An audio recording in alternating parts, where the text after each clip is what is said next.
Good morning students. आज हम पढ़ेंगे इनलार्जमेंट ऑफ मैप्स।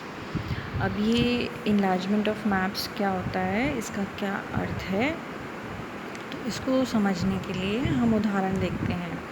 तो ये उदाहरण क्या है? उदाहरण है 1/2 लाख और 1/1.25 लाख। अब ये 1/2 लाख क्या है?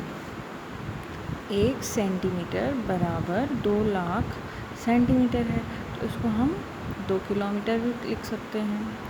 अब उसके बाद 1 क्या है ये 1.25 लाख सेंटीमीटर, तो इसको हम 1 सेंटीमीटर बराबर 1.25 किलोमीटर्स भी लिख सकते हैं कि नहीं? तो इसका मतलब क्या है कि पहले तो क्या है 1 सेंटीमीटर बड़े एरिया को दिखा रहा था, ठीक है ना। फिर उसके बाद क्या हुआ, ये छोटे एरिया को दिखा रहा है, यानी कि every detail of that particular area. अब उसके जो भी पार्ट्स हैं, उसकी जो भी डिटेल्स हैं, उसको बहुत ही गहनता के साथ हम मानचित्र में देख पा रहे हैं। तो जब इस प्रकार से क्रिया होती है, जब इस प्रकार की मापनी का डिफरेंस होता है, तो क्या होता है, विवर्धन हो जाता है मानचित्र का। तो यही विवर्धन की आवश्यकता है और यही विवर्धन का महत्व भी है कि जब हमें मानचित्रों को छोटी मापनी के मानचित्रों को बड़ी मापनी के मानचित्र में परिवर्तन करना होता है, या फिर हमें अतिरिक्त तथ्य और सूचनाएं प्राप्त करनी होती हैं, तब हम क्या करते हैं, इस प्रदर्शक भिन्न को, जो कि 1 सेंटीमीटर बराबर 2 किलोमीटर है, ये एग्जाम्पल है। अब 2 किलोमीटर का एरिया, इतना बड़ा एरिया, उसको 1 सेंटीमीटर से दिखा रहे थे। फिर उसके बाद 1.25 किलोमीटर का एरिया, उससे छोटा हो गया ना एरिया कंपैरेटिवली। तो जब ये छोटा हो गया एरिया, तो उसको किससे दिखा रहे हैं, 1 सेंटीमीटर से दिखा रहे हैं। तो इसका मतलब ये क्या है कि हमारी जो रीच है वो कम हो गई है, जिस एरिया को हमें दिखाना है वो एरिया कम हो गया है। जब वो एरिया कम हो गया है, तो उसको और ज़्यादा गहनता से हम दिखा सकते हैं, उसकी पर्टिकुलर डिटेल्स दिखा सकते हैं। तो वही चीज़ इनलार्जमेंट ऑफ मैप्स है। उस इनलार्जमेंट ऑफ मैप्स का मकसद, उसका आवश्यकता, उसकी महत्व ही यही है। अब इसको किस प्रकार से करते हैं? इसको करने के लिए एक विधि होती है जिसको कि हम बोलते हैं स्क्वायर मेथड। इसको हम बोलते हैं स्क्वायर मेथड। अब ये स्क्वायर मेथड क्या होता है? स्क्वायर मेथड जैसे कि मानचित्रों के लघुकरण। अब इसको इस प्रकार से देख सकते हैं, जैसे कि आपने इस कैमरे को हमने दूर से लिया, दूर से लेने पर क्या होता है, दिखाई तो दे रहा है हमें सब कुछ, लेकिन पर्टिकुलर जैसे कि बहुत ज़्यादा साफ़ नहीं दिखाई दे रहा। अब जैसे यहाँ पर लेके जाते हैं, तो ये बिल्कुल साफ़ नज़र आने लग जाता है, एक एक अक्षर साफ नज़र आ रहा है। तो इसका अर्थ क्या है कि जब हम विवर्धन करते हैं मैप का, तो उस पर्टिकुलर मैप में जो भी डिटेल्स हैं, जैसे कि सड़क कहाँ बनी है, पोस्ट ऑफिस कहाँ है, यहाँ तक कि घर के सारी डिटेल्स भी हमें नज़र आने लग जाते हैं। एक तो हम राजस्थान का मैप बनाएं, एक कोटा का मैप बनाएं, कोटा में भी हम बांट दें कि लाड़पुरा का मैप बनाओ, या फिर कोई पर्टिकुलर दूसरे एरिया का मैप बनाओ। तो हम क्या करते हैं, उस एरिया को छोटे करते जाते हैं और डिटेल्स को साफ देखना हम शुरू कर देते हैं। तो इसको हम किस मेथड से करते हैं? स्क्वायर मेथड से। मानचित्रों के लघुकरण और विवर्धन करने के लिए वर्ग विधि का यूज़ होता है।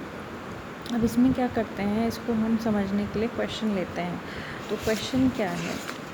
क्वेश्चन इस प्रकार से है,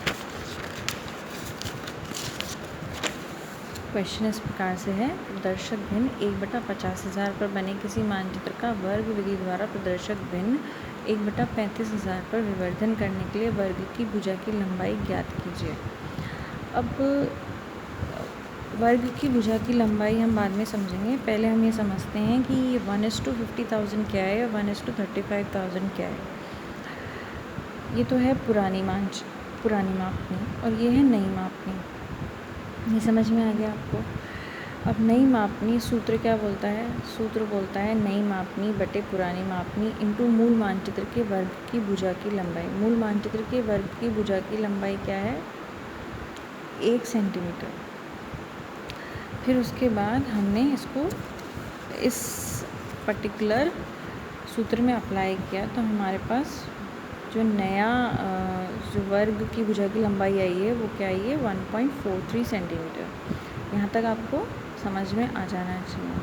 अब ये क्या निकाला है हमने, इसको समझने के लिए हम डायग्राम देखते हैं। वो डायग्राम क्या है कि ये जो पर्टिकुलर मैप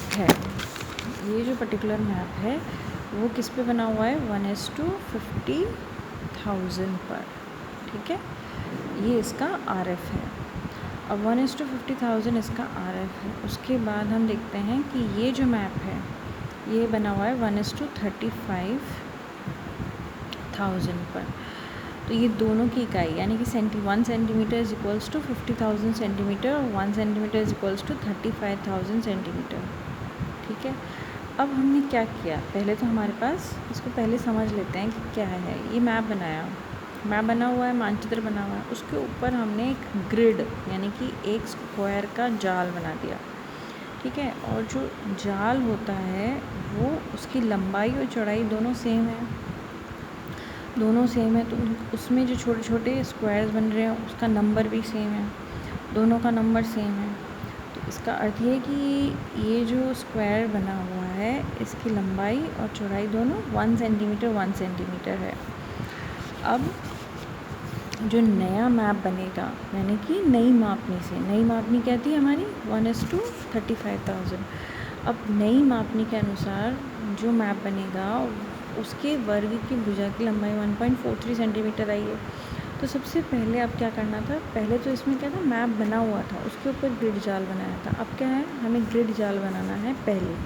अब ग्रिड जाल बना दिया हमने ऐसे कि पर्टिकुलर 1.43 और कितने खाने थे इसमें 6 खाने, 1.43 को 6 से गुणा किया तो लगभग इसकी जो लंबाई चौड़ाई आएगी वो 9 सेंटीमीटर आएगी।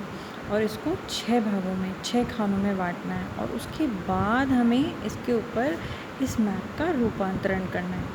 ये है एनलार्जमेंट ऑफ मैप्स।